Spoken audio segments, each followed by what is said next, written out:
Balamın qanlı Anam paltarıdır. dediler, çok gəlir, anamız hər dəfə. Bir ananın üstünə qanlı köynək gələr. Bax. O qədər öpmüşəm, quruyubdur qanı bax. Balamın nəfəsi bundadır. Balamın əyindən çıxarıblar ki, da Emini apara bilmirik, paltarını aparaq, bunlarla yatıraq. Bu Emindir. Balamın nəfəsi bundadır. Yəni, belə yaşamaqdırsa, yaşayıram da beşək.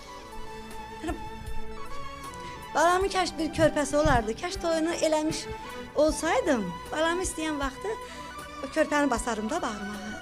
Axı, balanın ki iyisi adamın burnuna gəlir.